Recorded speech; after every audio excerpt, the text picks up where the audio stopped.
দূর থেকে একটা পাথরের কণা লইয়া নবীজির দিকে লক্ষ্য করে ডিল মারছে।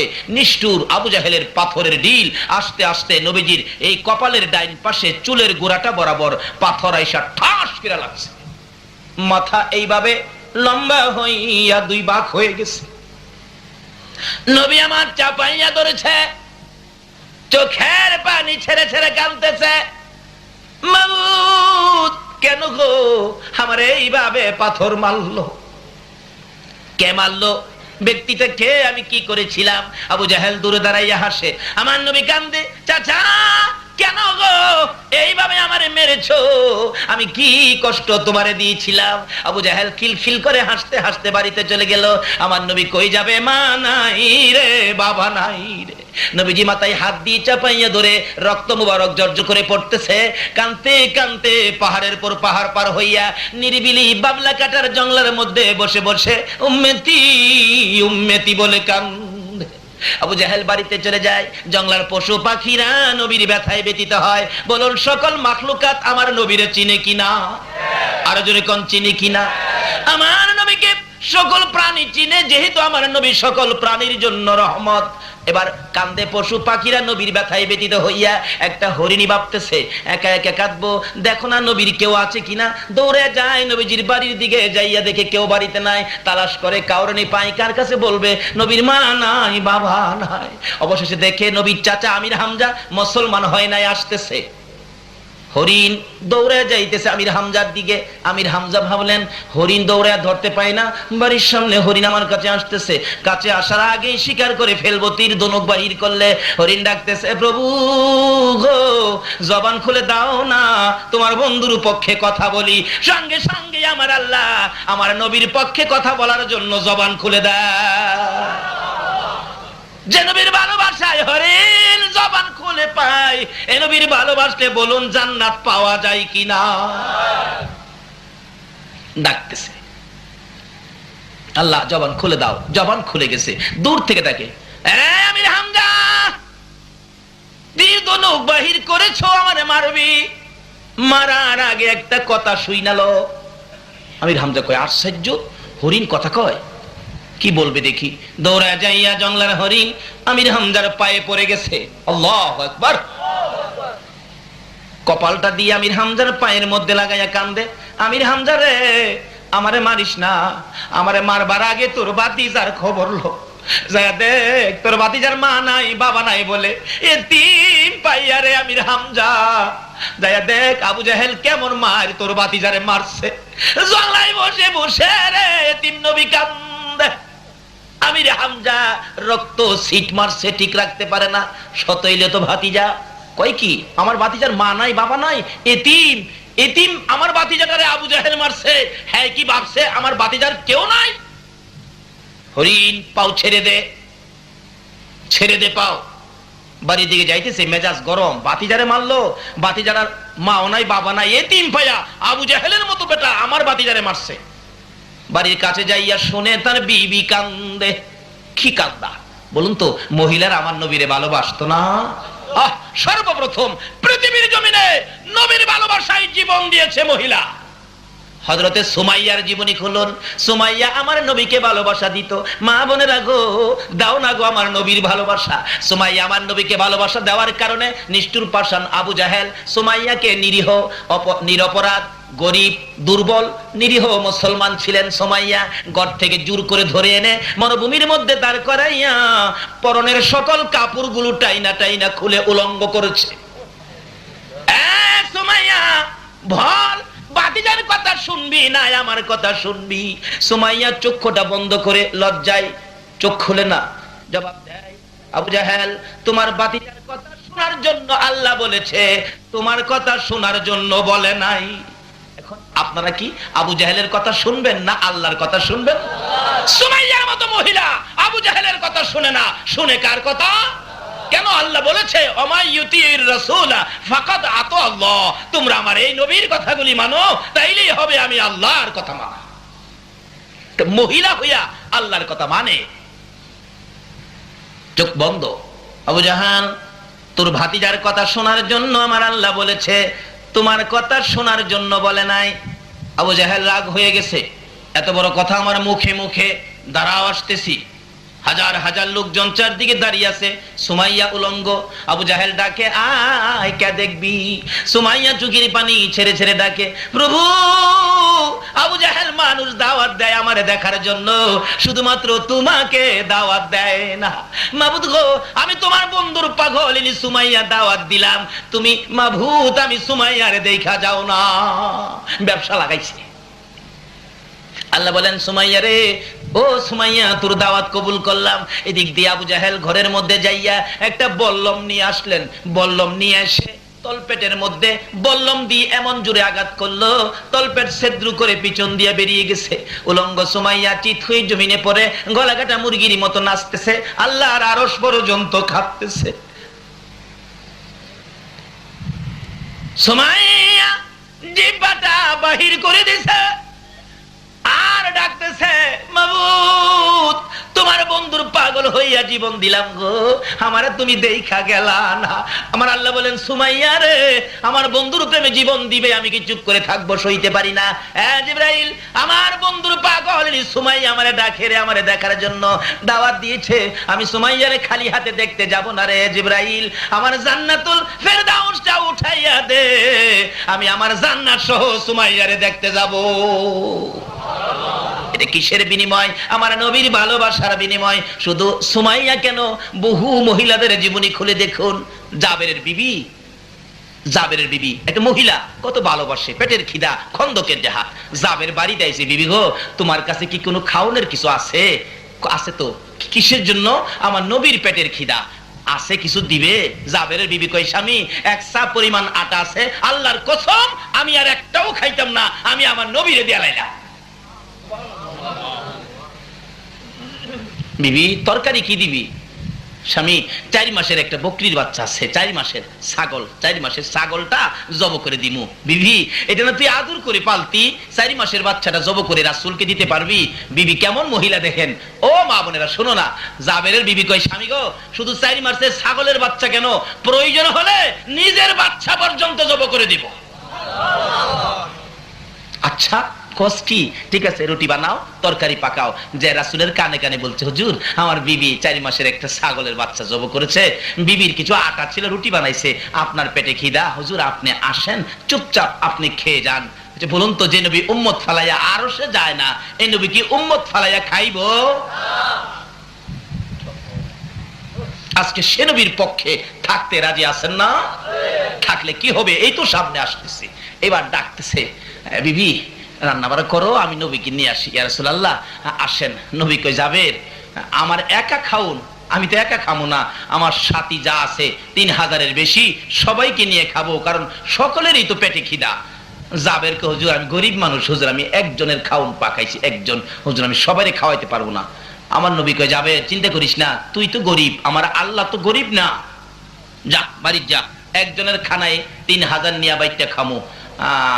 আচ্ছা আচ্ছা হুজুর। বাড়ির যাইতেছে জাবের, বাড়ির সামনে গিয়া মাথায় হাত দিয়া বসে রয়েছে, টেনশন।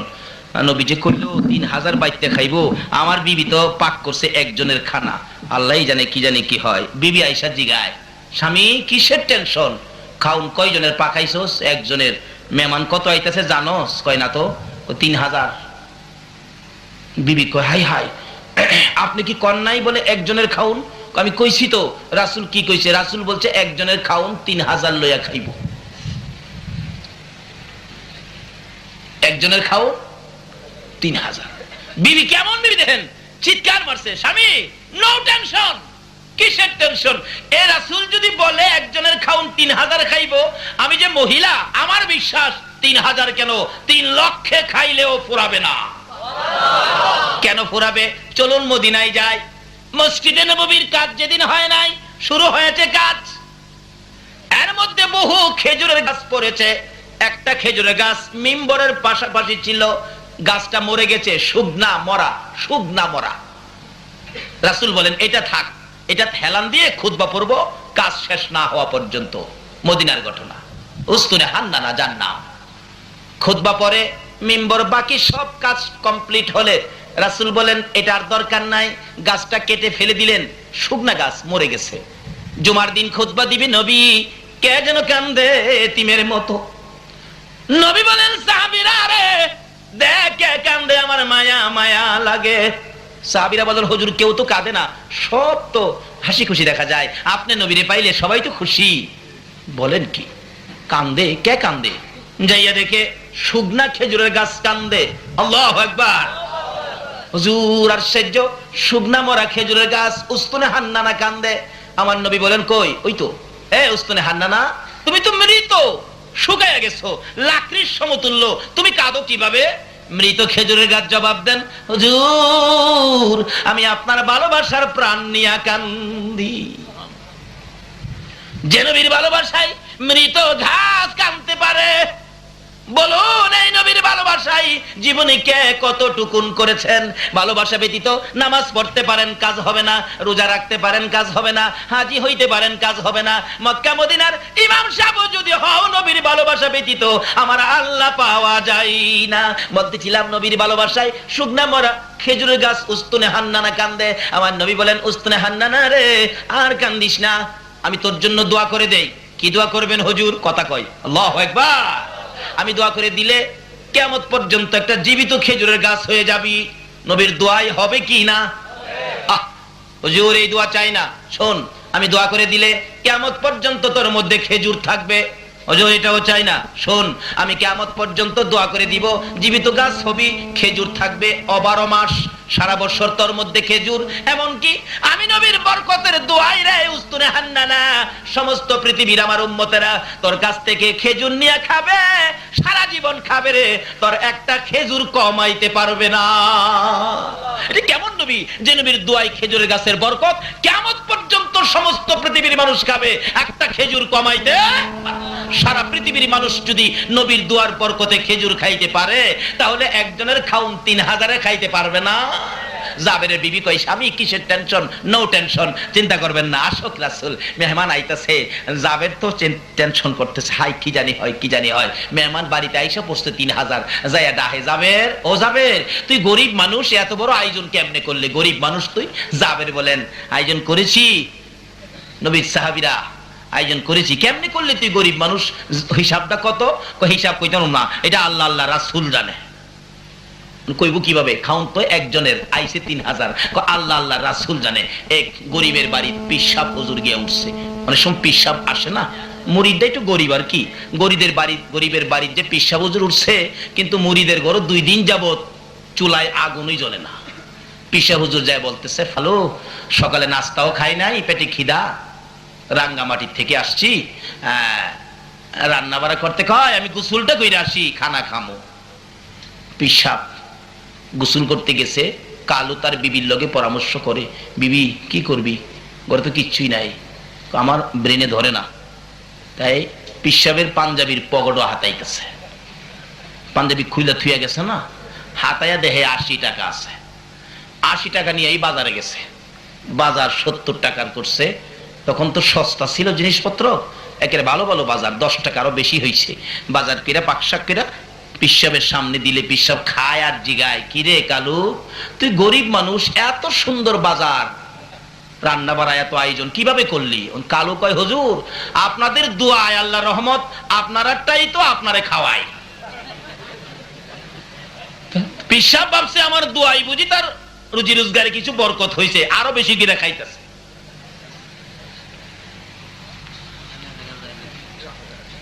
বাড়ি অলনি ভাবছে হুজুর খাইয়া থাকলে কিছু তরকারি আমরা খামুনে, বরকতটা খামুনে। পিসাব হুজুর মজা পাইয়া পেটেও খিদা, একবারে তরকারি বাড়িতে যা ছিল সব উল্টায় একবারে। মহিলা বলতেছেন, হাই হাই সব খাইতেছে হুজুর, একটু রাখলে আমরা খাইতাম। যাক তরকারি বাড়িতে কত রসা থাকলে, জুল থাকলে এটাই মুইসা মুইসা খামুনে। একটু পরে পিসাব হুজুর তরকারির বাড়ির রসা জুল মুছতাছে, মুছে আর কয়, তরকারির বাড়ি মুইসা খাউন না, যেন মক্কার ঘর ঝাড়ু দেও। মহিলা রাগে একবারে অসহ্য হইয়া রান্নাঘর থেকে তরকারির পাতিলটা নিয়ে আইছে, হুজুর মক্কা ঝাড়ু দিছেন আর মদিনা বাহি রাখবেন কাল লাগে, এইটাও ঝাড়ু দেয়। যাই হোক পিসাব পেট ভরে খাইছে, খায়া যাইতেছে গা, রাস্তায় সামনে গিয়া 10 টাকা বেশি আসছিল না, এটা নিয়ে হাজির, হুজুর আরে তুই আবার হাদিয়া দিতে কে গরিব মানুষ? না হুজুর আপনার হাদিয়া ছাড়া কেমনে বিদায় দেই? আল্লাহ রহমত আপনারাটাই তো আপনারা দেই।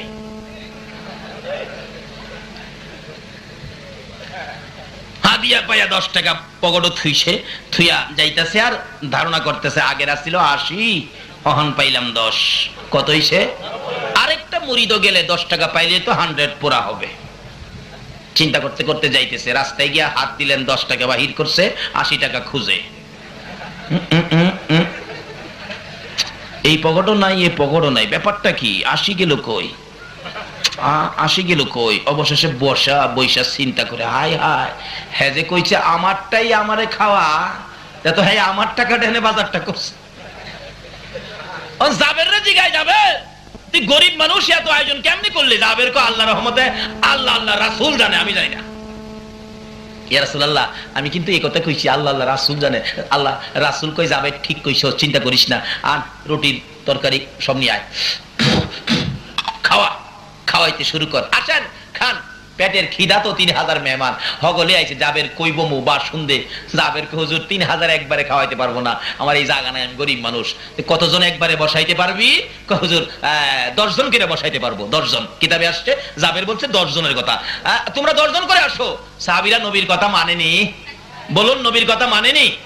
10 জন করে আসতেছে, খাওয়াইতেছে, খাওয়াইয়া টেবিল পরিষ্কার করে হাড্ডি গুড্ডি একটা বান্ডের মধ্যে রাখছে, আবার 10 জন বসছে, আবার পরিষ্কার করে বান্ডের মধ্যে রাখছে, এইভাবে 10 জন করে খাওয়াইতে খাওয়াইতে 3000 সাহাবী পেট ভরে খাইয়া বাড়ির সামনে দাঁত খিলাইল করতেছে। রাসূল জিগায়, কি ব্যাপার হুজুর? যেমন খিদাটা আছেন এমন খাওয়াটা দিছি। জাবেরের বিবি কয়, স্বামী গো, 4 মাসের ছাগলের বাচ্চা দিয়া 3000 খাইছে, কোন কি? কই কমুমানি দেওয়াস না খাইছে যে। হাই হাই, মহিলা কি করে? রাসূল জিগায়, যাবে খাওনের খবর কি আসেনি আরো? হুজুর দেহি নাই তো। দেহ না? যাবের কই, আমি ডাক না উদাম করে দেখি, এখনো 4 ভাগের 1 ভাগ শেষ হইছে না।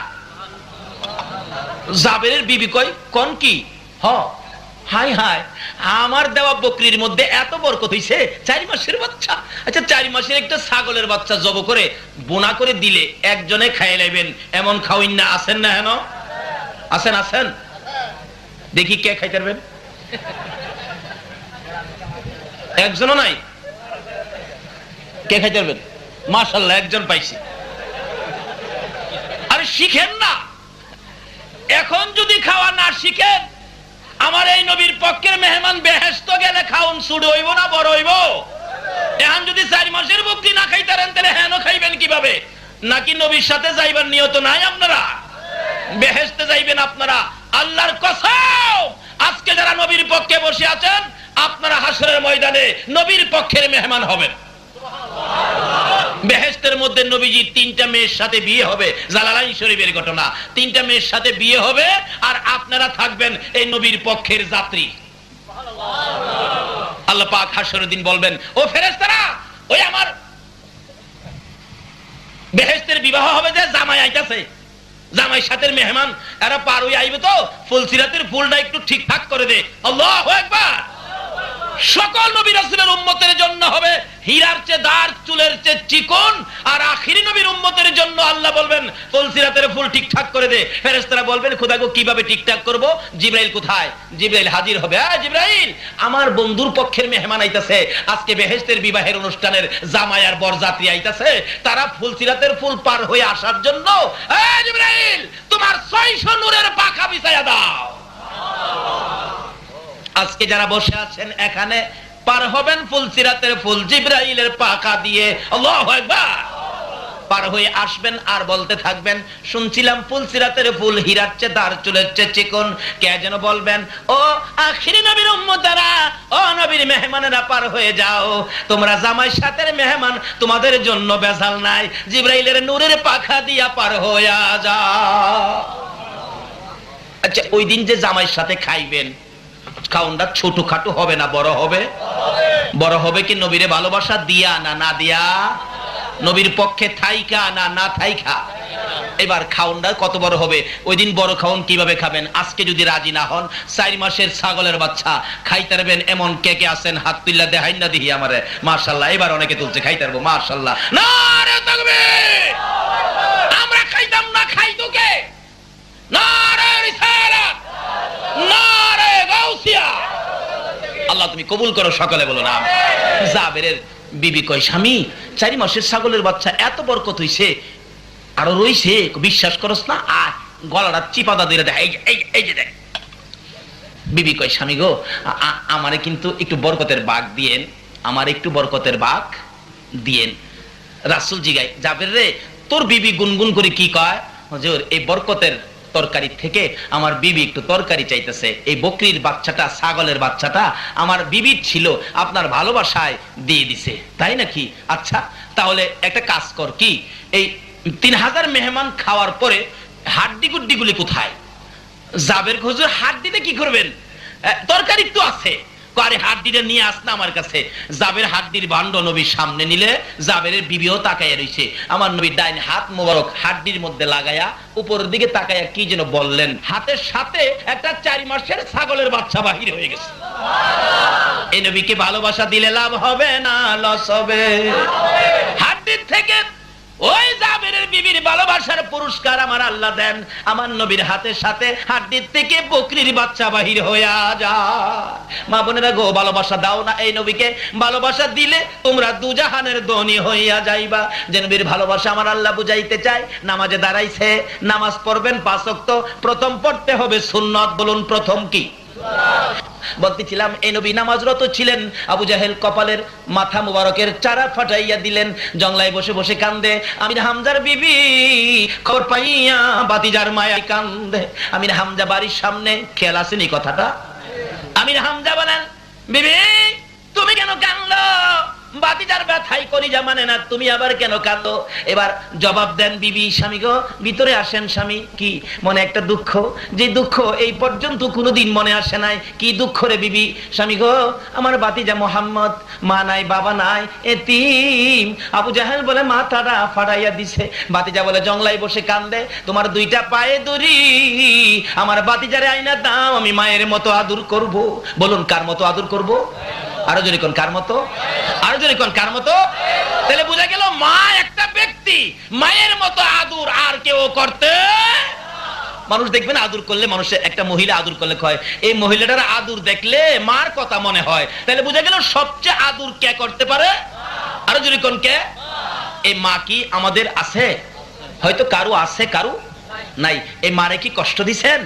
যদি কষ্ট দিয়ে থাকেন, আপনার সব শেষ।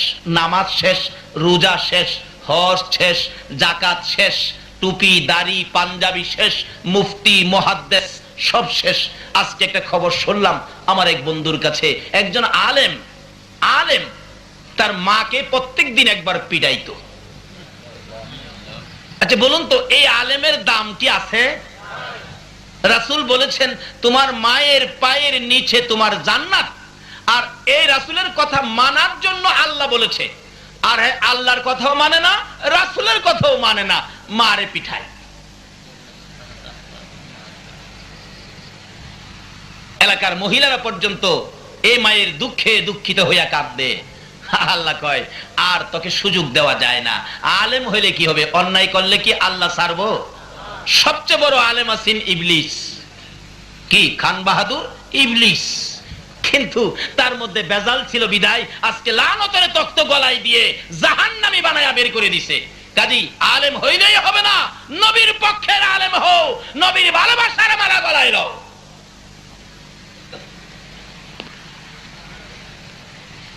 অবশেষে মার আগেই মৌলানা সাহেব মৃত্যুবরণ করেছে। কেন? সারা এলাকার মানুষ তাকে লানত দিতেছে, এই মায়ের পেটে থাইকা এই মারে কষ্ট দিয়া মার গায়ে হাত তুলছে। যারা মার গায়ে হাত দিচ্ছেন, নামাজ কবুল হবে না, হজ জাকাত কিচ্ছু কবুল হবে না। এমনকি নবীর শাফায়াত নসিব, নবীরে ভালোবাসতে পারেন, নবীর আশেক হতে পারেন, পীরের মুরিদ হতে পারেন, পিসাব হতে পারেন, মুফতি মুহাদ্দিস মুফাসসির হতে পারেন, মক্কা মদিনার ইমাম সাহেব হতে পারেন, মার গায়ে যারা হাত দিয়েছেন নবীর শাফায়াত নসিব হবে না। বাস্তবে আসুন, 2001-এ হজ করতে গিয়েছিলাম। আমরা প্রথম মদিনায় গেছি। আগে মদিনায় যাওয়ার পরে 2-3 দিন পার হয়ে গেলে আমার এক ভাতিজা খবর পায় আসছে। আমি থাকতাম মসজিদে বেলালের পাশে, বাসা ছিল 3 তলায়। কি যে সুবিধার জায়গাটা পাইছি। রাত্র শেষ রাত্র হইলেই পশ্চিম দিকের জানালাটা খুললেই দেখতাম সবুজ রঙের গম্বুজটা। মন ভরে ভরে মনের আশা পুরা করেছি। কি আশা পুরা হয়েছে বলবো না আপনাদের কাছে। আল্লাহ আপনাদের তৌফিক দেখ সবুজ রঙের গম্বুজ দেখার। সকলে বলে ওই ছেলেটা রাত্রে 11টায় 3 তলায় উঠে আমার গলায় আঞ্জায় ধরে কাঁদতেছে, চাচা চাচা বাড়িতে আসছেন? হো, আমার মারে দেখে আইসেননি। 3 বছর ধরে চাচা মারে দেখি না। বললাম হ দেখে আসছি, ভালো আছে। ছেলেটা বলতেছে, চাচা একটা ঘটনা কি, হজ ভলান্টিয়ার হিসেবে বাংলাদেশ থেকে, পাকিস্তান, ভারত থেকে অনেক ছেলেরা আসে হজ ভলান্টিয়ার হিসেবে। এইবার একটা ছেলে বাংলাদেশের মসজিদের নববীর ভিতরে হজ ভলান্টিয়ার দায়িত্ব নিয়ে আসছিলেন, কিন্তু ছেলেটা মসজিদের নববীর ভিতরে ঢুকে কাজ করতে পারে না, দৌড়ে বাহির হয়ে যায়। জিজ্ঞেস করলাম কি হলো? ছেলেটা কয়, আমি তো বুঝি না, আমার গায়ে আগুন জ্বলতে থাকে, কে যেন আমারে মারতে আসে, ভিতরে থাকতে দেয় না।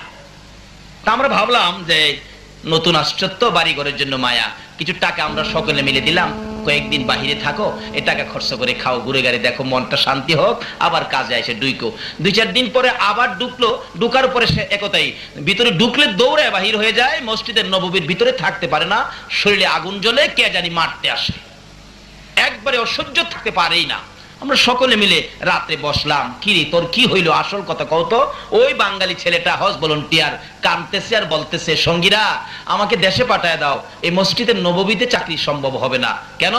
অথচ রাসূল বলেছেন, মান যারা কবরি ওয়াজাবাত লাহু শাফাআতি, যারা আমি নবীর রওজাটা জিয়ারত করে গেছে তাকে শাফায়াত করে জান্নাতে নেওয়া আমি নবীর উপরে ওয়াজিব হয়ে গেছে।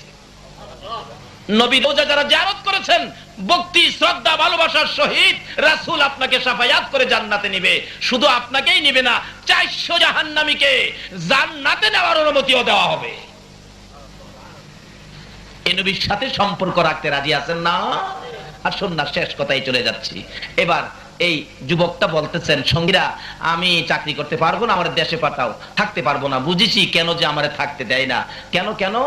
আমি যেদিন মদিনার মসজিদের নববীতে দায়িত্ব নিয়ে হজ ভলান্টিয়ার হয়ে বাংলাদেশ থেকে বিমানে উঠছিলাম, বিমানে উঠার 8 দিন আগে আমার মার একটা লাত্তি মারছিলাম। বলুন, বাংলাদেশে মারে লাত্তি দিলে মদিনার কামলেওয়ালা নবী খবর পায় কিনা? বাংলাদেশ থেকে মারে লাথি দিয়ে মদিনা গেলে যদি মসজিদের নববীতে নবী জায়গা না দেয়, এই নবীকে কি মারে কষ্ট দিলে পক্ষে পাবেন? এখন এই রোগ আমাদের মধ্যে আছে কিনা? মৌলবী হইয়া যদি মারে পিটাইতে পারে, রূপ থাকবে না কেন? এই রূপ দূর করতে হবে, না হয় এ সমস্ত কোন কাজে আমরা মুক্তি পেতে পারি না। রাসূলের কথা মানতে হবে। আসুন, কোন রাসূল? নামাজ দিয়ে ডুববেন, সবচেয়ে বড় ইবাদত নামাজ, নবী ছাড়া নামাজ কবুল হয় না। বলতেছিলাম, ডাকতেছে নবীর চাচি, স্বামী আমার ভাতিজা কই, বাড়িতে আইনা দাও, আমি মায়ের মতো আদর করব।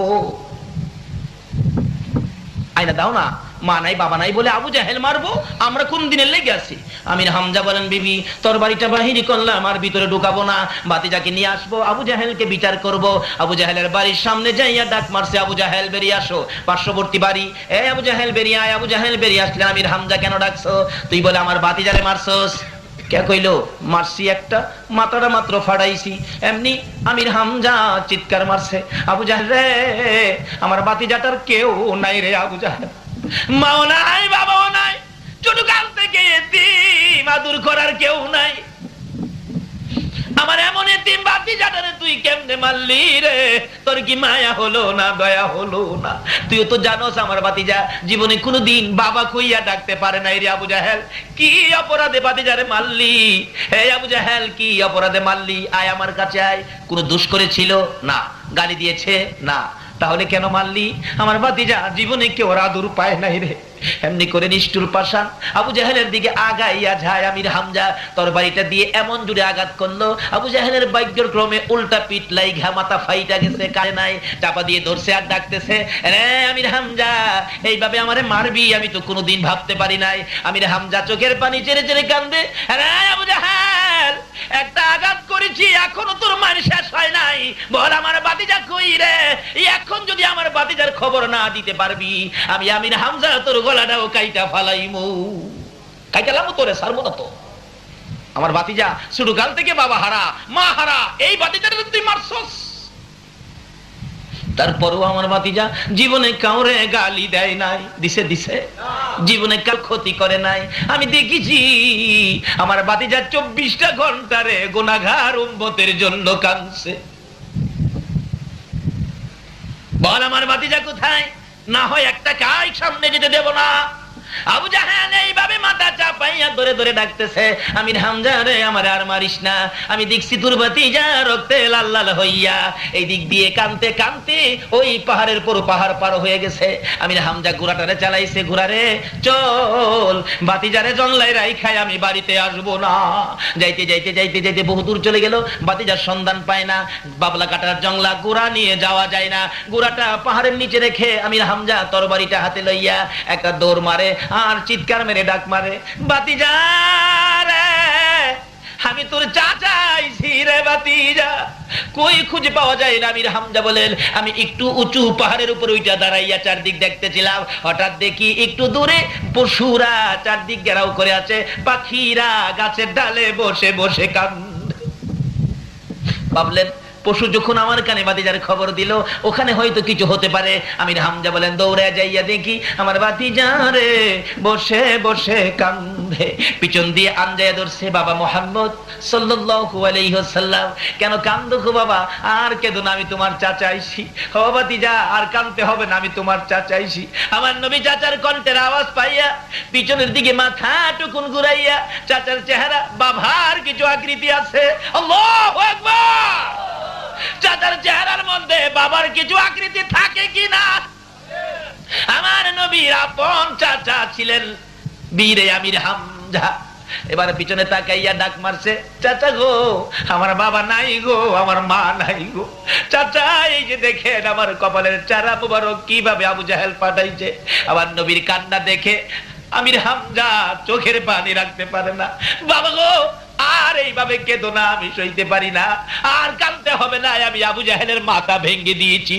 আবার নবী বলেন, চাচা আবু জাহেলের মাথা ভাঙলে তো আমি খুশি হব না, তুমি যদি আমার পক্ষে আসো খুশি হব।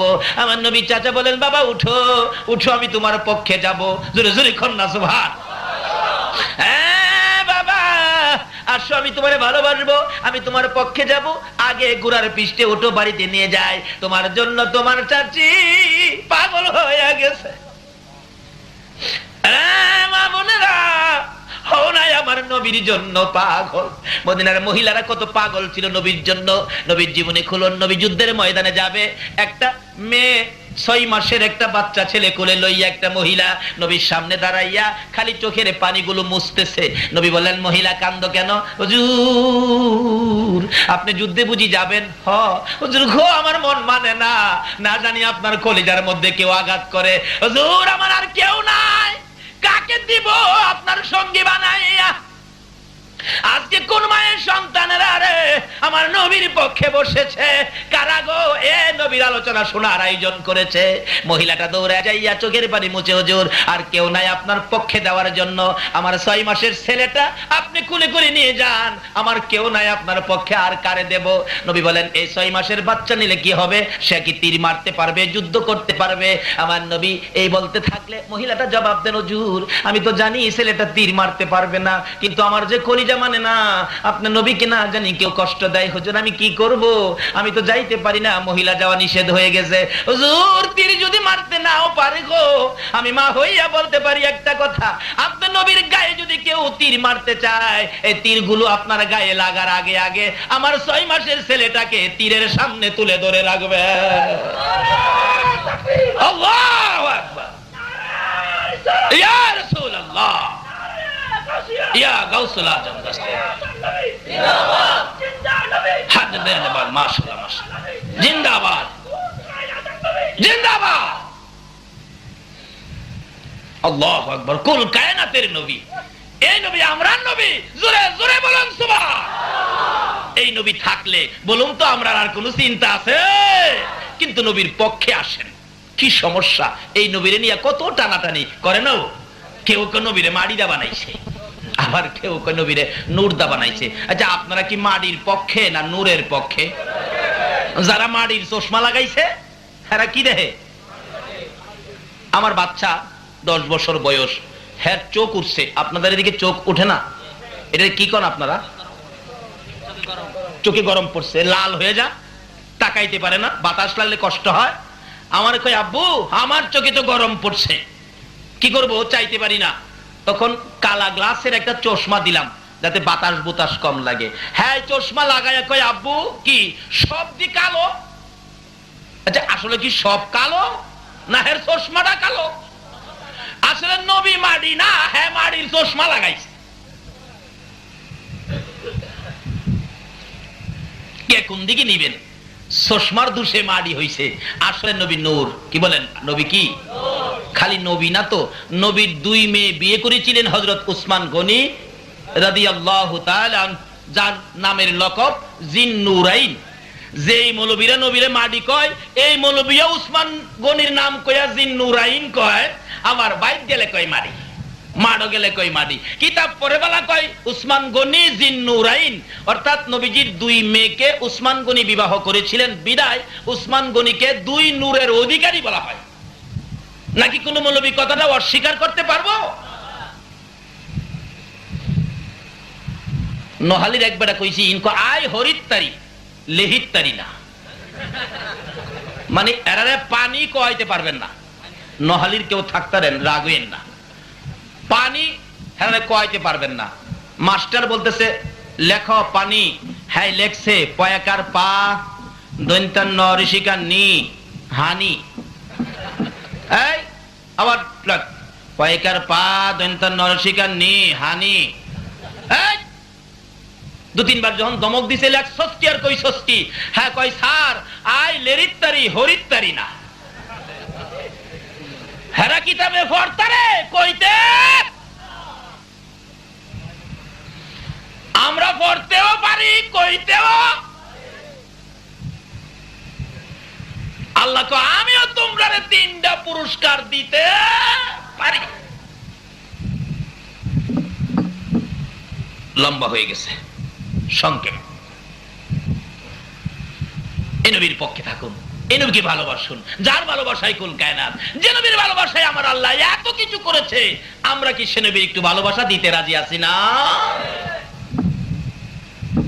ডাকতেছে কি বাবা চলো, তোমার চাচি পাগল হয়ে গেছে। নিয়ে গেছে, গোড়ার পৃষ্ঠে বসাইছে, গোড়ারে তাড়াতাড়ি চল, আমার বিবি পাগল হয়ে গেছে। নবীজির পিছে বসাইছিল, গোড়া আর উঠে না। গোড়া এমন নিষ্ঠুর কেমনে হইলি রে, আমার বাতিজা লেগে তোর মায়া নাই? আমার বাতিজা এইভাবে রক্তাক্ত হয়ে গেছে, আমি বাড়িতে নিমু, তুই উঠতাছস না কিনলে গিয়া? গোড়াটা হে প্রভু জবান খুলে দাও, বলুন খুলবে কিনা? ঘোড়া জবান খুলে যায়, ঘোড়া ডাকে রে আমি রামজা, কারে পাশে বসাইছ? চিননি আখিরি নবী, যার উসিলায় আমরা পয়দা হয়েছি, নবীর সামনে বসাও, না হয়তো আমি সামনে যাব না। আমি হামজাকে বাবা বুঝেছি, হরিণ তোমার কথা কয়, গোড়াওয়াতি তোমার কথা ওই কয়। আল্লাহ কয় এই নবীর কথা মানতে আমি তোমরা রে কয়। সামনে বসাইলে গোড়া এক লাফে আমির হামজার বাড়ি। আমির হামজা বলেন এত দ্রুত গতিতে ঘোড়া কোনোদিন চলতে দেখি নাই। হাজির হলে ঘোড়ার পৃষ্ঠে আমার নবী বসে আছে, রক্ত মুবারক, চেহারা লাল হয়ে রয়েছে।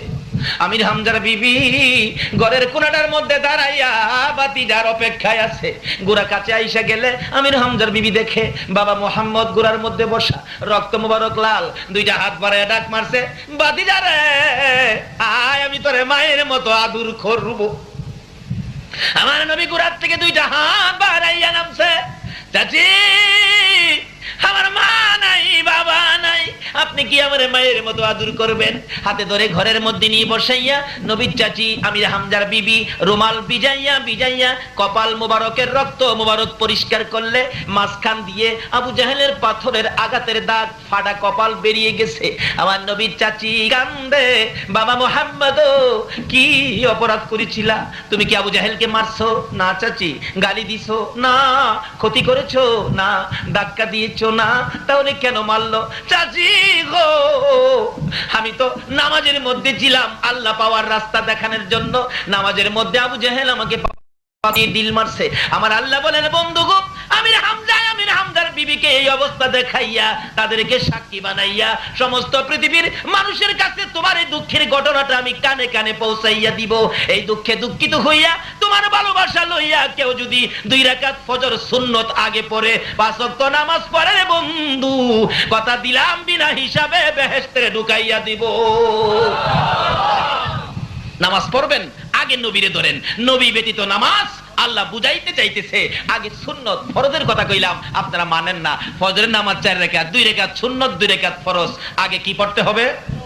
আল্লাহ পাওয়ার রাস্তা হলো নবী মুহাম্মদুর রাসূলুল্লাহ। আল্লাহ পাওয়ার ট্রান্সমিটার হলো নবী মুহাম্মদুর রাসূলুল্লাহ। নবী পাওয়ার ট্রান্সমিটার হলো আল্লাহর ওলিরা। কাজী ওলিদের পক্ষে থাকুন, নবী পাবেন। নবীর পক্ষে থাকুন, আল্লাহ পাবেন। আর জান্নাত আপনাকে খুঁজতে হবে না, জান্নাত আপনাকে খুঁজে নিবে। তাই এই জন্য ওলিদের পক্ষে থাকা লাভ হবে না লস হবে? ওলিদের পক্ষে থাকেন। কারণ আমরা এই দেশের বাংলাদেশের মানুষ ইসলাম পেয়েছি ওলির কাছ থেকে। বাবা শাহজালাল ইয়ামেনের হাত থেকে আমরা ইসলাম পেয়েছি। কাজী ওলিদের পক্ষে থাকুন, নবীর পক্ষে থাকুন। ওলির পক্ষে থাকলে রাসূল পাবেন, রাসূলের পক্ষে থাকলে আমার আল্লাহ পাবেন। আল্লাহ নিজে বলেছেন তোমরা আমার এই রাসূলকে ভালোবাসো, এই রাসূলের কথাগুলি মানো, তাইলে হবে আমি আল্লাহর কথা মানা। কোরআন শরীফে আল্লাহ বলেছেন তোমরা কি করো? আমার সাথে ব্যবসা করবে। কি ব্যবসা? ইন্নাল্লাহ হাশতারা মিনাল মুমিনিনা আনফুসাহুম ওয়া আমওয়ালাহুম বিআন্না লাহুমুল জান্নাহ।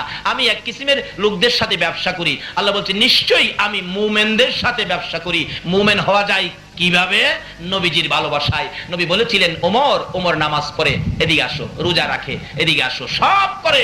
প্রশ্ন করলেন ওমর তুমি আমারে কেমন ভালোবাসো? নামাজ, রোজা, টুপি, দাড়ি সবকিছুর পরে প্রশ্ন করেছেন তুমি আমারে কেমন ভালোবাসো? ওমর বলেন হুজুর বলেন কি?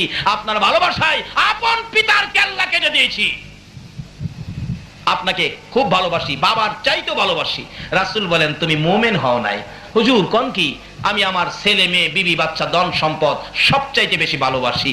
রাসূল বলেন ওমর এখনো মুমিন হও নাই। হুজুর আল্লাহর কসম করে বলি, মাতা পিতা, ছেলে মেয়ে, বিবি বাচ্চা, ধন সম্পদ, এমন কি আমি ওমরের জানের চাইতেও আপনাকে বেশি ভালোবাসি। রাসূল বলেন এবার মুমিন হয়েছো। হাদিস শরীফে আসছে লা ইউমিনু আহাদুকুম হাত্তা আকুনা হাব্বা ইলাই আল আখির। রাসূল বলেন বিবি বাচ্চা, ছেলে মেয়ে, ধন সম্পদ, মা বাবা সব চাইতে যদি আমারে বেশি ভালোবাসতে না পারো, তাহলে নামাজ, রোজা, টুপি, দাড়ি, পাঞ্জাবি, হজ, যাকাত দিয়ে মুমিন হইতে পারবা না। আল্লাহ কয় মুমিন না হওয়া পর্যন্ত আমি তোমাদের সাথে ব্যবসা করব না। ব্যবসা করব মুমিন হলে। মুমিন হইতে গেলে নবীর ভালোবাসা সব চাইতে বেশি থাকতে হবে। নবীর ভালোবাসা যদি রাখতে পারেন তাহলে ব্যবসা। কি ব্যবসা? আল্লাহ বলেন এই মুমিনের জান মাল আমি খরিদ করি, কিনা নেই। যদি জিগায় আল্লাহ গো আমারে খরিদ করবেন কি দিয়ে? আমরারে খরিদ করবেন? টাকা দিবেন, ইউরো দিবেন, ডলার দিবেন? আল্লাহ বলবেন না, ইউরো ডলার টাকা দিয়ে আমি খরিদ করি না। তাহলে আমরারে কি দিয়ে খরিদ করবেন? আল্লাহ কোরআন শরীফে জবাব দিবেন বিআন্না লাহুমুল জান্নাহ। আমার জান্নাতের বিনিময়ে তোমরারে আমি খরিদ করে নিলাম। সেই ব্যক্তিটাই হলো নবীর ভালোবাসার ব্যক্তি। নবীর ভালোবাসা ব্যতীত নামাজ হয় না, নবীর ভালোবাসা ব্যতীত রোজা হয় না, নবীর ভালোবাসা ব্যতীত আল্লাহ পাওয়া যায় না, নবীর ভালোবাসা ব্যতীত আল্লাহর সাথে ব্যবসা করে জান্নাতে যাওয়া যায় না। আর মায়ের দোয়া ব্যতীত, মা বাবার খেদমত ব্যতীত নবী পাওয়া যায় না। নবী না পাইলে আল্লাহ পাবেন কি দিয়ে? আসুন মা বাবার খেদমত করি, মা বাবাকে কষ্ট না দেই। যদি কষ্ট দিয়ে থাকি আজকে যে মার পায়ে ধরে ক্ষমা চাই। আর যার মা কবরে, মার জন্য 2টা হাত বাড়ায় দোয়া করি, রব্বিরহামহুমা কামা রব্বায়ানি সগীরা। রব্বুল আলামিন জান্নাতের বাগানে বসে জান্নাতি মেহমান নিয়ে হাত বাড়াইছি। মাবুদ এত বড় রাত্র তোমার বন্ধুর আশেক পাগলেরা, তোমার ওলির প্রেমিকেরা সারা রাত্র কাটাইয়া হাত বাড়াইছে। একবারে খালি হাত বাড়াই নাই। তুমি যার প্রেমে সব বানাইছো, যার উপর দুরূদ ও সালাম প্রেরণ করতেছো, ফেরেশতারা করতেছে, আমরা ওই নবীর উপর ভালোবাসার দুরূদ ও সালাম মদিনা পাঠাইলাম গো আল্লাহ। আমাদের দুরূদ ও সালাম গুলো পাখির মতো উড়াইয়া উড়াইয়া দয়ার নবী মায়ার নবীর রওজাত হারে পৌঁছাইয়া দাও। আয় মাবুদ দুরূদ সালামকে উসিলা বানাইয়া আজকের এই ফাতিহা ইয়াজদাখুম মিলাদ মাহফিল উসিলা বানাইয়া আমরা যারা হাত বাড়াইছি আমাদের তামাম জিন্দেগীর গুনাহগুলো ক্ষমা করে দাও। আয় মাবুদ জীবনের গুনাহ লইয়া ক্ষমার আশায় হাত বাড়াইছি, ক্ষমা দিবানি গো আল্লাহ। ডাক দেন না আল্লাহ, ও আল্লাহ। জীবনের গুনাহ ক্ষমার আশায় হাত বাড়াইছি গো আল্লাহ, আমাদের গুনাহ ক্ষমা দিবানি।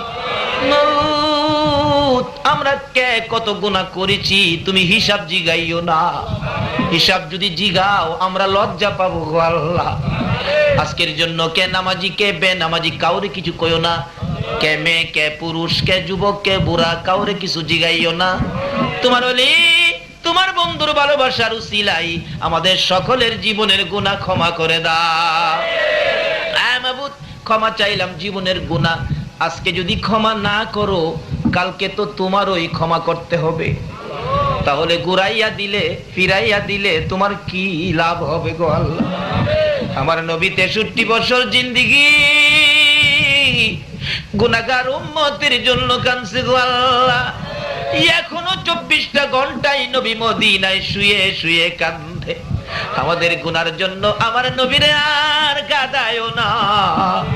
এই মাহফিলে আমাদের সবাইকে তুমি মাফ করে দাও। ইয়া আল্লাহ, মাফ যদি না করো কবে জানি সাদা কাফন গায়ে লাইগা যায়, কবে জানি এ হাতগুলো কাফনের ভিতরে ঢুকাইয়া দিবে, মাথার মুডি পায়ের মুডি টাইনা টাইনা বাঁধবে। চারিজনে কাঁদে লইয়া গো নিষ্ঠুর ঘোর অন্ধকার কবরে নিয়ে যাবে। যেই ঘরে শোয়াইয়া দিলে এ বড় বাড়িতে আর আনবে না গো আল্লাহ। মাবুদ, এই দুইটা হাত পচে গলে মাটির সাথে মিশে যাবে। ওই দিন আসার আগে যে হাত আমরা বাড়াইলাম ফিরাইও না, ঘুরাইও না। এই মাহফিলের সবাইকে তুমি মাফ করে দাও গো আল্লাহ। ইয়া আল্লাহ, জীবনের গুনাহ মাপেন আসার দরখাস্তের পর আরেকটা দরখাস্ত করি, তুমি কিন্তু রাগ হইও না। এই মাহফিলে যারা কষ্ট করে বসে আছে জানি না কার মনে কি ব্যথা, কার মনে জানি ব্যথার আগুন। মা নাই রে মা নাই, মা মা এ মধুর ডাক কার জানি বন্ধ হয়ে গেছে রে আল্লাহ। কার জানি বাবা নাই, বাবা বলে ডাক দেওয়ার সুযোগ কার জানি বন্ধ হয়ে গেছে। যে বাবা সন্তানের জন্য কত দরদ ছিল, চট্টগ্রাম থেকে সন্তান বাড়িতে আসে প্রত্যেক দিন রাত 10টায়, একদিন 10টায় আসে না, বাবা খানাটা খাইয়া ঘর থেকে বেরিয়ে গেছে। হে বাচ্চার মা, দরজা বন্ধ করো না, আমার বাবা কেন আসে না, আমি তালাশ করতে থাকি। রাস্তার কিনারে দাঁড়াইয়া থাকি, একটা গাড়ি যদি আসে বাবা ডাক মারতো, আব্দুর রহমান আইসনি। হে ডাকের দরজা কার জানি বন্ধ হয়ে গেছে গো আল্লাহ। ওই মা কার জানি দুনিয়ায় নাই রে, যে মায়ের কুলে জীবনে কত পচরা পায়খানা করেছি। অন্য মহিলারা পায়খানা দেখলে নাকে কাপড় দিত, তোমার আমার মা জীবনে নাকে কাপড় দেয় না। হে মায়ের অভাবী, বাবার অভাবী, কে জানি হাত বাড়াইছে রে আল্লাহ। এই অভাবীর অভাব দেখলে তোমার কি মায়া লাগে না?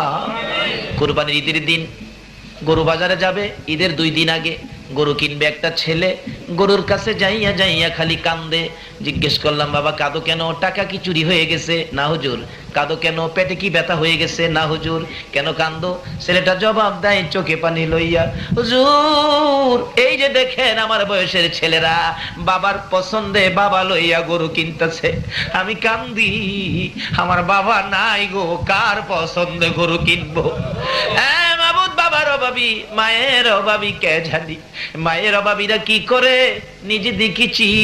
একটা মায়ের পাগল, 5 বছর বয়স ছেলেটা, মা বাচ্চা হবে ডেলিভারি।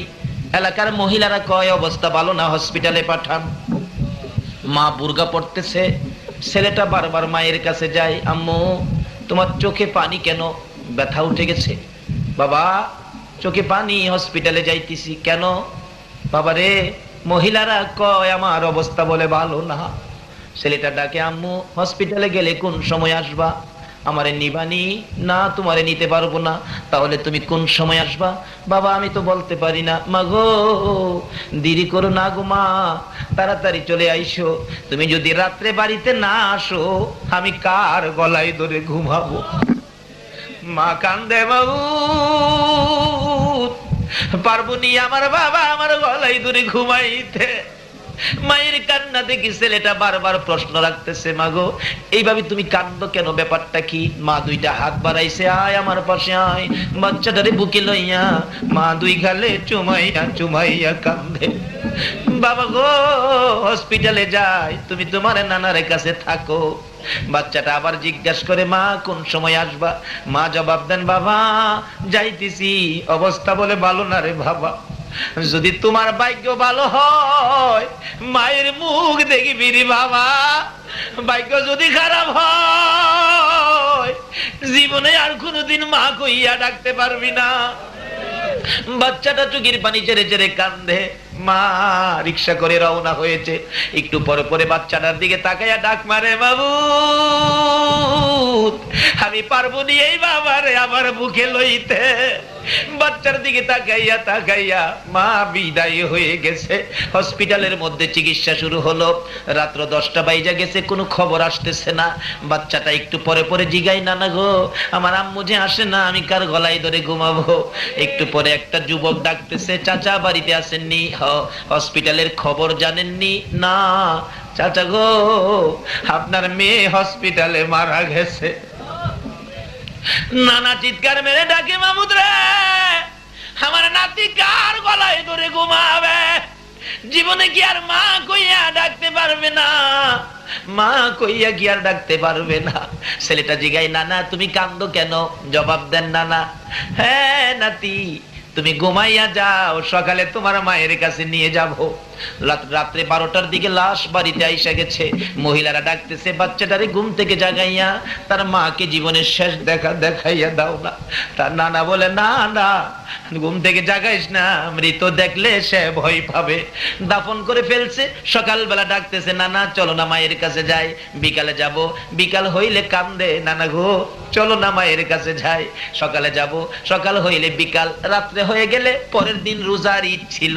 বাচ্চাটা কান্দে, না না কালকে আমারে কে গোসল করাবে গো নানা, কে আমার সেমাই পাকাইয়া খাওয়াবে, কে আমার দুইটা গালে দুইটা চুমো দিবে? নানা বলেন, আর সহ্য করতে পারি না, যা তোর বাবার কাছে যা। ঈদের দিন রাত্রে বাবার সাথে ঘুমাইলে রাত্র 12টা 1টায় স্বপ্নে দেখে তার মা এসে ডাকতেছে, বাবা গো মা মা কই আর কাঁদো না, আমি তোমার মা কবরে চলে গেছি রে বাবা।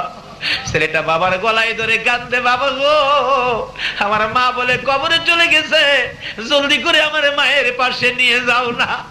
ঈদের দিন সকাল বেলা ছেলেটাকে গোসল দিতে চায়, গোসল করে না। সেমাই খাওয়াইতে চায়, সেমাই খায় না। কাপড় পরাইতে চায়, কাপড় পরে না। বাবা গো আমার মায়ের কাছে নিয়ে যাও না। আমার বয়সের ছেলেরা আমার হাতে গোসল করতেছে, জামা পরতেছে, মা দুই গালে চুমাইয়া চুমাইয়া দূর করতেছে। ছেলেটাকে আঙ্গুলে ধরে ধরে লয়ে যাইতেছে ঈদগার সামনে কবরস্থান। নতুন কবরের পাশে দাঁড়াইয়া ছেলের বাবা ডাকতেছে, ও ছেলের মা এমন নিষ্ঠুর কেমনে হইলা গো? তোমার বাবা কান্দে, একবার গোসল করাইয়া দিয়া যাও না। ছেলেটা ডাকে, আব্বু এখানে কেন কান্দো, চলো না হসপিটালে যায়। ছেলের বাবা বলে, এই হসপিটালের মধ্যে তোর বাবা তোর মা জীবনের ঘুম ঘুমাইয়া গেছে। ছেলেটা মা মা কইয়া কবরের উপরে পড়ে গেছে। মা আসে না। হে মায়ের অভাবী কে জানি হাত বাড়াইছে রে আল্লাহ, বাবার অভাবী কে জানি হাত বাড়াইছে। এই মুহূর্তে ওই সকল মা বাবার কবর জান্নাতের বাগান বানাইয়া দাও। ইয়া আল্লাহ মা বাবা যারা দুনিয়াতে আছে হায়াত বাড়াইয়া দাও, আমার আব্বার হায়াত বাড়াইয়া দাও। মা বাবা কেমন জিনিস বুঝার তৌফিক ছেলে মেয়েদেরকে দান করে দাও। ইয়া আল্লাহ দাদা দাদি নানা নানি শ্বশুর শাশুড়ি আলিয়া আওলাদ বংশধর মই মুরব্বী পাড়া প্রতিবেশী খানদানবাসী মহব্বতী এই এলাকার জমিনের নিচে যত মুমিন মুমিনাত ঘুমিয়েছে সকলের কবর জান্নাতের বাগান বানাইয়া দাও। ইয়া আল্লাহ এই মাহফিলে সারা রাত কষ্ট করে যারা বসে আছে আল্লাহ যে যে আশায় হাত বাড়াইছে সকলের আশা পুরা করে দাও। আমাদের মধ্যে যারা অভাবী অভাব দূর করে দাও, যারা অশান্তিতে আছে শান্তি দান করে দাও, যারা বিমারি বিমার সেবা করে দাও। মাবুদ তুমি তো সব কিছুর মালিক, ডাক্তার ছাড়া ওষুধ ছাড়া চিকিৎসা ছাড়া ভালো করতে পারো। এই মাহফিলের সভাপতি সাহেবকে তুমি সুস্থ করে হায়াত বাড়াইয়া দাও। ইয়া আল্লাহ সৈয়দ বাড়ির দুইজন সোনার সন্তানের কথা বলেছে, রিয়াদ আরেকজনের নাম মাবুদ গো, এই দুইজনকে তোমার কুদরতিয়াতে আমানত করলাম গো মাবুদ। যত বড় রোগই হয়ে থাকো, তোমার গাউসে পাকের উসিলায়, দয়ার নবীর ভালোবাসার উসিলায় তাদেরকে তুমি সুস্থ করে দাও গো আল্লাহ। সাধারণ চিকিৎসাকে উসিলা বানাইয়া আজকের মাহফিলের বরকতে তাদেরকে সুস্থ করে নেক হায়াত বাড়াইয়া দাও। এইভাবে যত বিমারি আছে সকল বিমারিকে শেফা দান করে দাও। হসপিটালে যাইতে হবে এমন রোগ কাউকে দিও না গো আল্লাহ। হসপিটালে যাওয়ার রোগ যদি আমাদের মধ্যে কারো থাকে, মাহফিলের উসিলায়, গাউসে পাকের উসিলায়, নবীর প্রেমের উসিলায় সবাইকে তুমি মাফ করে দাও গো আল্লাহ। ইয়া আল্লাহ, আমাদের মধ্যে যারা নামাজি নামাজ কবুল করে লও, যারা নামাজ পড়ে না নামাজের বুঝ দান করে দাও, যারা ব্যবসা করে ব্যবসায় বরকত দাও, যারা চাকরি করে চাকরির পদোন্নতি দান করে দাও। মাবুদ, এই এলাকার সকল ওলি প্রেমিক নবীর আশেক তোমার কুদরতি হাতে আমানত করলাম। সকল প্রকার আপদ বিপদ আযাব গজব অ্যাক্সিডেন্ট বালা মুসিবত শয়তানের শয়তানি দুশমনের দুশমনি হইতে বাঁচাইয়া রহমত বরকত শান্তি দ্বারা ভরপুর করে দাও গো আল্লাহ। মাবুদ, এ নবী ওলি প্রেমিক মাহফিল টুকুন তোমার কুদরতি হাতে আমানত করলাম, কিয়ামত পর্যন্ত তুমি কায়েম রাখো গো আল্লাহ। এ মাবুদ, মঞ্জু ভাইয়ের টেলিফোন এখনো আমার কানে লাগে গো মাবুদ গো। যারা মাহফিলের জন্য পরিশ্রম করেছে, টাকা পয়সা সাহায্য সহযোগিতা বুদ্ধি পরামর্শ দিয়ে মাহফিল সাজিয়েছে, সকলের গলায় নবীর প্রেমের মালা পরাইয়া দাও। ইয়া আল্লাহ, এই মাহফিল কমিটির সদস্যদেরকে তোমার কুদরতি হাতে আমানত করলাম, তুমি কবুল করে নাও। সকলকে তুমি বেশি বেশি করে নেক হায়াত বাড়াইয়া দাও। হ্যাঁ মাবুদ, এই মাহফিলের সবাইকে তুমি কাল কিয়ামতে নবীর গুদারায় উঠাইয়া পুলসিরাতের ফুল পার করে দিও গো আল্লাহ। মাবুদ গো, তোমার নবী যেই জান্নাতে থাকবে ওই জান্নাতের পাশের জান্নাতি বানাইয়া দিও গো আল্লাহ। ইয়া আল্লাহ, মাহফিল টুকুন কিয়ামত পর্যন্ত কায়েম রাখো। মাহফিলের উসিলায় এলাকার জমিনের নিচে যারা ঘুমিয়ে আছে মাফ করে দাও, যারা জমিনের উপরে আছে হেদায়েত নসিব করে দাও গো আল্লাহ। মাবুদ গো, মাহফিল শেষ, যারা যেখানে যাবে সহি সালামতে পৌঁছাইয়া দিও গো আল্লাহ। যতগুলো দরখাস্ত করলাম মাহফিলের উসিলায়, দুরূদ ও সালামের উসিলায়, জিকিরের উসিলায়, ওলি প্রেম তোমার নবীর ভালোবাসার উসিলায় সবগুলো তুমি কবুল আর মঞ্জুর করো গো আল্লাহ। ও সাল্লাল্লাহু তাআলা আলা খায়রি খালকিহি মুহাম্মাদিন ওয়া আলা আলিহি ওয়া আসহাবিহি আজমাইন বিহাক্কি লা ইলাহা ইল্লাল্লাহু মুহাম্মাদুর রাসূল। তো এখন উনি আমার পরীক্ষা নিলেন, বললো যে কবির ভাই একটা মাস আমি আপনাকে সাথে, উনি আমার পিছনে আছেন, আমি ওনাকে সাক্ষী রেখে বলছি, আল্লাহ তো সাক্ষী, উনিও আছেন। একটা মাস উনি বললেন আমি আপনার ব্যাপারে খুবই শুনি, আপনি এটা শোনেন না, এটা মানেন না, আনুগত্য করেন না, এ করেন না, তা করেন না, ওই করেন না, আপনার এক মাস আমি নিয়ে বেড়াবো। দেখি এক রোজার মাস উনি সব জায়গায় প্রোগ্রামগুলোতে আমার নিয়ে বেড়ালেন। এক মাস পরে আমাকে যে রিভিউটা দিয়েছিলেন, আমি প্রায় জায়গায়ই বলি, মানে যখন আভ্যন্তরীণ মিটিং হয়, উনি আমাকে বললেন কবির ভাই একটা মাস আমি আপনাকে সাথে নিয়ে বেড়ালাম, একটা দিন অভিযোগ করার কোনো সুযোগ পাইলাম না, অথচ আমি বুঝি না আপনার ব্যাপারে এত অভিযোগ কিসের। উনি এখানে বসে আছেন। তো অভিযোগ করবেন বাস্তবতার সাথে মিল রেখে, বাস্তবতার সাথে বেমিল থাকা। আমার এলাকায় প্রচার শুরু করে দিল 5 তারিখের পরে নাকি আমি ইসলাম ঘেঁষা হচ্ছি, তো এতদিন আমি হিন্দু ছিলাম, কথা কয় না, মানে অপপ্রচার করতেই হবে। 5 তারিখ